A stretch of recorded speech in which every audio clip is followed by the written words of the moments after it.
So you have laid a lot on us. That last one was just incredible because it makes you wonder.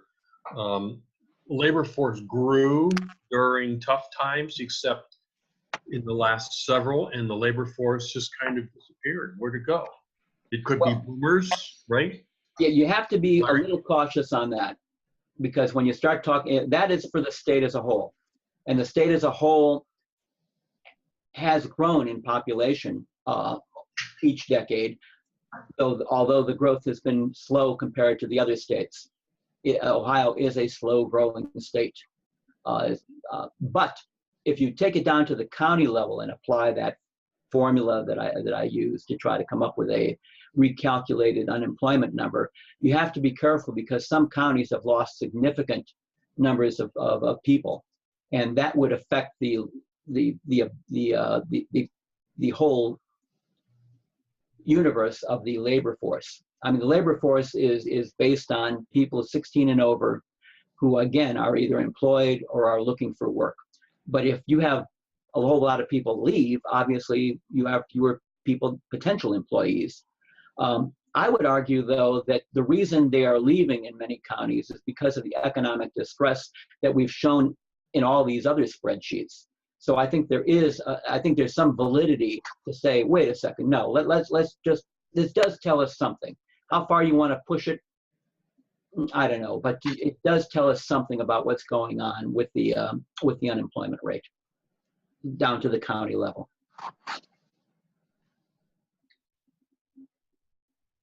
Okay, who wants to jump in? I was just looking actually today. Hey, this is Allie Canick from Ohio Valley Resource. I was actually looking today at the Census Bureau data related to migrations, which is, you know, I live here, but a year ago I didn't live here. I lived in a different county, in a different state, in a different country. I wonder what you think about joining these two data sets to almost kind of look at the counties that have experienced high rates of decreased labor force and people who have like left them. I mean, right? Because it's kind of like a good question is like, why are people leaving if they're leaving? Are they leaving? Are they checking out mentally? Are they dying? Yes. Are they moving? Yeah, absolutely. In addition to all of the spreadsheets that we've been talking about that have to do with the labor market, you're also got about 5, I think, we're up to 5 now, that represent basic demographics. And one of them is population. I'm ignoring that call because it's, go to heck. Okay, I guarantee you somebody wanted to sell me something. I still have a landline, which, yeah. But anyway, you can look at that and you can see what counties have really lost the most. And you can play with that. And obviously you can put these things together and correlate, try to make a correlation as to economic stress and the loss of population. You can do some other things too. If you wanted to, you can look at the population numbers only for the working age. And the Bureau of Labor Statistics considers working age, like I said, 16 and up, but that really is historical artifacts. You really could start it at like 18 and stop at 65 and just see what's happening there with that group. Yeah, but definitely it could be done. Look at the population spreadsheets, and then you can go from there. Okay, I've marked in yellow. In fact, almost all of these spreadsheets have got marked in yellow those years, those counts, population, jobs, whatever that were peak, the peak years. So it's interesting. There's some half a dozen or so counties in Ohio. I think it's more, and maybe it's even more than a half a dozen, where the peak was right around the turn of the century, and I don't mean the 20th century. Yeah, here we go. Harrison, Jackson, Meigs, Monroe, Morgan, Noble, Paulding, and Vinton. I took it back to 1900. All the counties that I just named there were at their peak in 1900, the 1900 census, which means they could have had a peak even earlier. But that has to do with, the people leaving farm country and going to the cities and getting jobs in manufacturing. But, yeah, there's a lot to play with here. That's a great question, though, because I think what we're going to do is we'll have a retreat with journalists and talk about what are the reasons some counties showed improvement in jobs and population, and what are some of the reasons some went the other direction, and use that as part of our solutions process, what appears to be working. So I think that's a great question, to be looking at the reasons people did, for example, leave a county. Well, if you look at the migration data, county to county, what you're going to find is people, a definite correlation there to they're going, where they're leaving is areas that I think are economically distressed. Where they're going to are job possibilities. Right.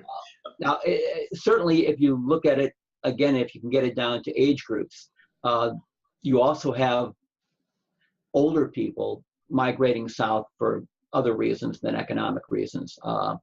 They're going south for the weather. In some cases, there is an economic connection, though, too. Things are cheaper in some southern areas, in addition to having better weather. For the sake of our Richland County participants, Richland is always kind of in a state of nowhere. Did you put them in Northeast Ohio or Central Ohio? I tell you, I didn't put them anywhere. The people that did put them somewhere. No, don't pat me now. Let me bring it up and make sure. There are 18 counties in northeastern Ohio, and Richland indeed is in northeast Ohio. You're one of the 18. Okay. And then I would assume Marion is in Central, correct? Let me take a quick look. What are you? Marion definitely is in Central. Sure, it's right next to Morrow. All right. Marion is Central, absolutely. Okay, we have Ben Lanka on the phone, who is the editor for both Marion and Newark. Just wanted to make that clear for him. Okay. What are you looking at when you're referencing those regions? Actually, I popped up the total all sectors spreadsheet. Every county has its region assigned to it in column B. Oh, so that's the right. name of the county is in column A, and the name of the region is in column B. And of course, you can, again, hit that sort button, and you can put them all together. But you also have the job counts for the regions summarized in the middle section above, along with a chart, a graph, charts that show the 6 regions. Where do the regions come from? Up until a couple of years ago, it's more than a couple of years now, it came in with Kasich, I think, and his jobs. Doug, what's the name of the Kasich administration when they privatized the job development group? What's the formal name for that? Jobs Ohio or something. Jobs Ohio. Jobs Ohio came up with this scheme. They're the ones that put the counties in the regions that we have here. The old system, I think, had 12 or 13 regions. Back when at the Beacon, when we did the economic outlook projects back in the 2005, 2006, we used that system because that's what Job and Family Services in Ohio was using. And we broke and it was really good for us because Region 9 coincided perfectly with the Beacon Journal's coverage area. But Jobs Ohio instituted this new system, the new categories for the regions, and that's what I adopted for this work here. Okay, I ask only because Ohio Valley Resource, we do Kentucky and West Virginia as well. So I just wanted to know if that was like a federal thing, like if I wanted to reproduce this kind of analysis for our other states as well, you know. Well, you're working off the metro areas, right? The metro areas do extend into the other states. Is that the basis of a lot of the numbers you're looking at? Well, I mean, it depends what number if I'm looking at census places or whatever. I think the BLS has they have county by county for us too, right? So that would just be. Well, here's the deal. The quarterly census of employment and wages, which is where all of these employment numbers came from, that does go down to the county level without a problem, because, like I said, it's not a study. It is a census. The monthly numbers come from the current employment survey, or current employment statistics, I think it may be called. Anyway, that's your monthly number for the job count. And that only goes down to the metro areas. That does not go down below that. So there are no numbers. There are no monthly job numbers. That's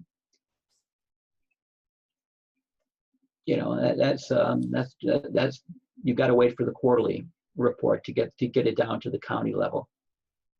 What you do have, it does go down to the metro level. So for you get a monthly report, and you can find out, for example, in Ohio, the Cleveland metro area, Akron is also a separate metro area, Akron Canton. It goes like that. Okay. But the other problem with the metro area is that a whole lot of portions of the state aren't in metro areas, so they're left out completely. So let's give the Richland Source folks an opportunity to just kind of talk about what they're thinking, where they want to go, and how this data might help them. You want to give anything on your mind there that you want to put on the table?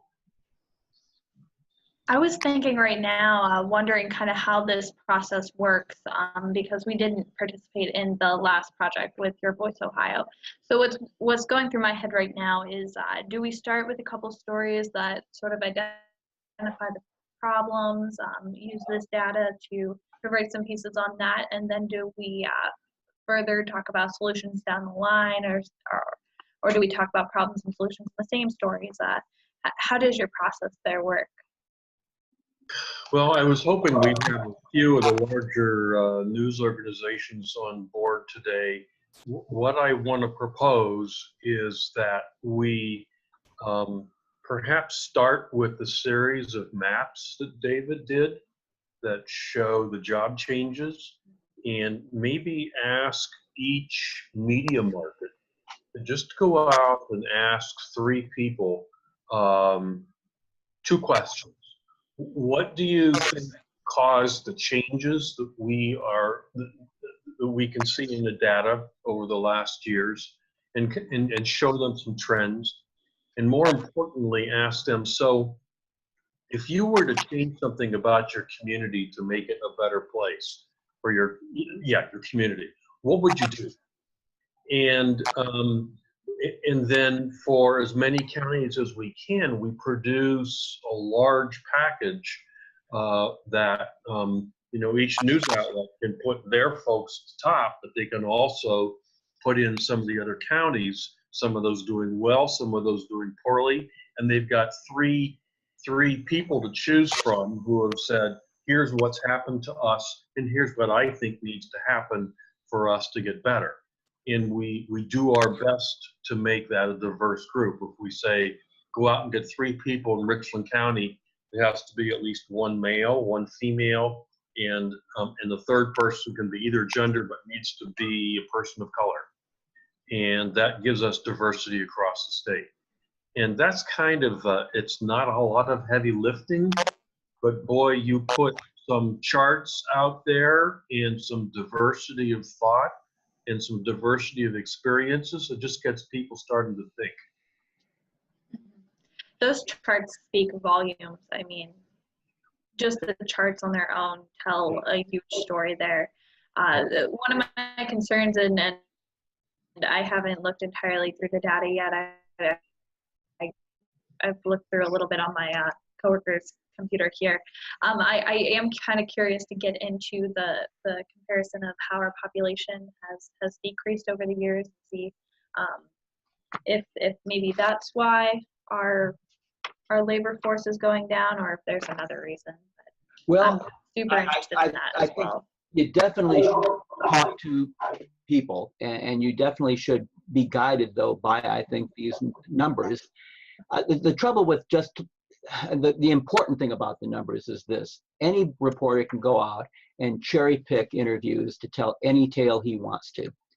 I mean, I think that you want the people that you talk to represent the human, put the human face on these numbers. I think that's one thing you can definitely do and should do. But the other thing that I think you have to do is reach out to people who are, but this is a hard thing to do, and I'll tell you why. I'll give you an example, right? And it has to do with the issue of education, right? One of the few things that you have agreement across the board on, Republicans, Democrats, left, right, is the importance of higher education, right? People need to go to college in order to get the skills because the labor market has changed, and the jobs that are being created require a higher skill level, and the jobs that are being destroyed, they're dirty old manufacturing jobs anyway, and who wants them, right? Let them go to China. Obviously, I've exaggerated that attitude, but not by much, I don't think. But here's the problem with it. You can find a couple of experts. There are lonely people out there. And some of them are like, they're hard to find to get to talk to you because they've been burnt so badly, or they've been, but they will tell you, and they will point to numbers that are pretty irrefutable, that the percentage of jobs that are being created that require the skills that you would need a college, or that you would acquire in a college education, are in the minority, maybe at the most top end 30%. So why do you have to go to college if 70% of the jobs that are being created don't require a college education? The answer is not that those jobs require a college education, but that those jobs that the people doing the hiring, and Doug, you know this, you've done hiring, right? Hiring is a pain in the butt. I mean, number one, you have to, if you're down a person and are down two, or in the newspaper business, down a half a dozen, there's more work for the rest of you, so you're overloaded. In addition to that, now you're supposed to find the time to sort through all these applications. What I think, and there are some economists who are looking at this, but you got to find them. What a lot of people are doing is simply saying, I need a quick way to willow this down. And the quick way is, I'm not even going to look at anybody who doesn't have a college degree. The argument being, does a college degree give them the skills that they need to do this job? No, those skills aren't needed for this job. But the fact that they got a college degree meant that they persevered, meant that they accomplished something against obstacles, you know? That's a good thing in an employee. So I'm drawing that line, right? This is the reason I think why people with a college education are doing better financially. You can find some economists who will tell you this, but most politicians, most economic development directors, and most economists simply prattle on about, we have to have more kids with a college degree. That is the only solution. More education. It doesn't make much sense to me because it's a chicken and egg thing. If classical economics states that if there are jobs that require a higher skill level, more education than are available in the labor market, what happens is those employers have to pay more to get those people. And that additional pay means that a whole bunch of people that are looking for jobs say, I can get paid more if I go to college, and they go to college. That's supposed to be the dynamic, right? It doesn't work the other way around. And in fact, you will find, when you look at, you will find that the pay for college, and you are seeing some news stories on this finally, you are finding that the average pay for college education is going down. And that's because the market's getting flooded with them.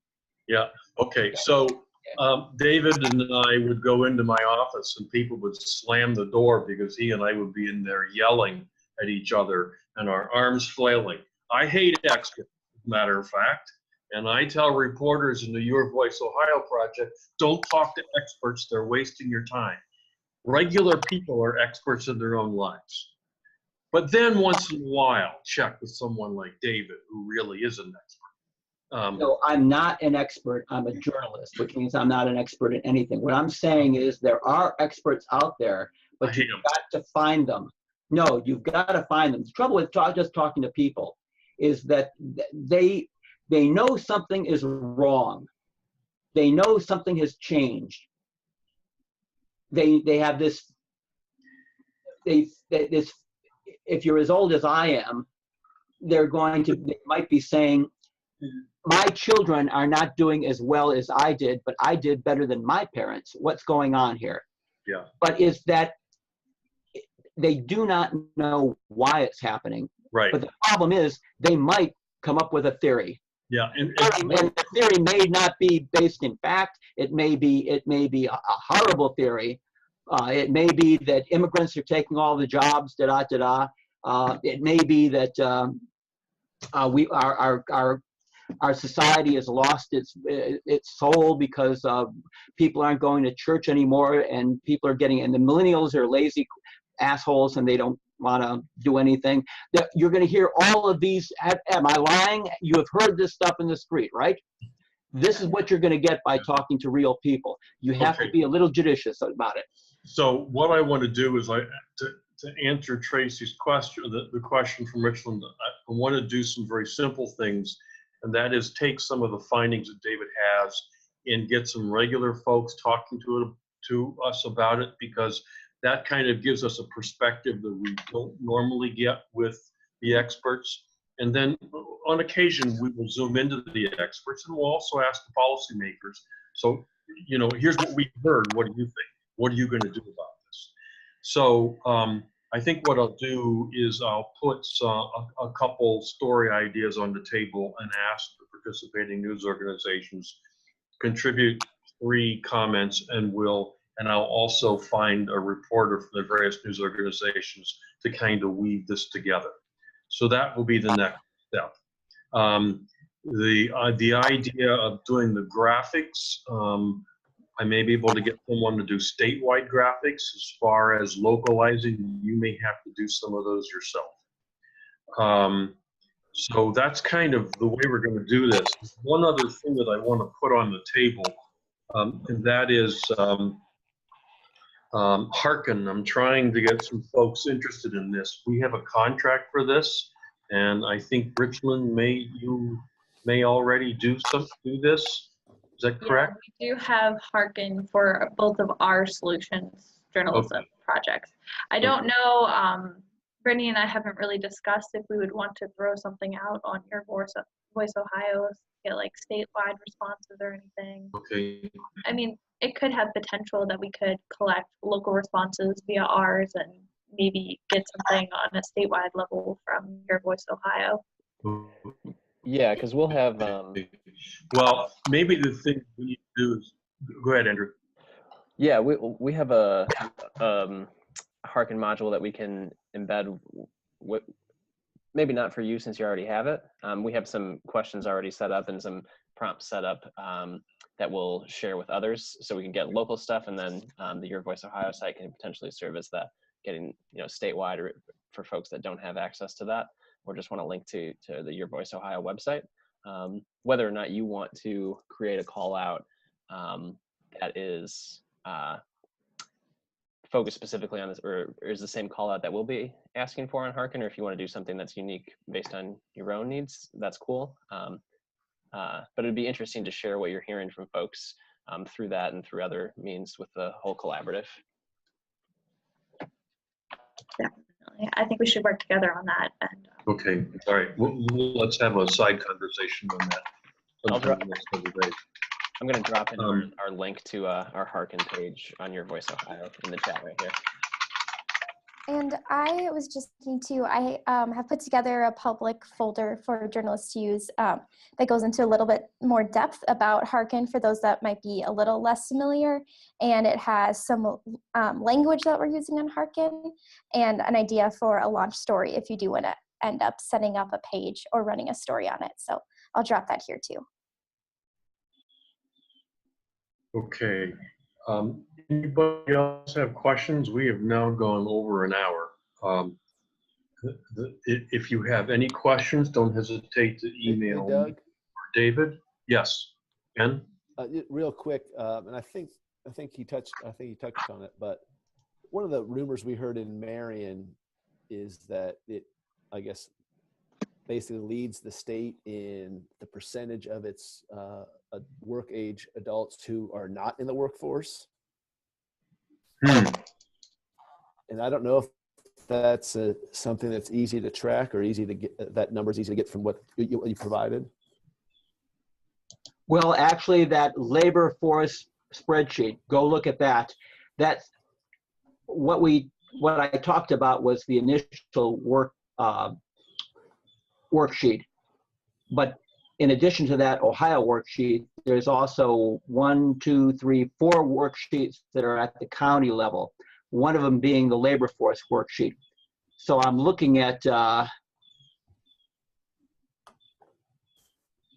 it, and I'm seeing that. Let's see. Let's do a quick calculation here.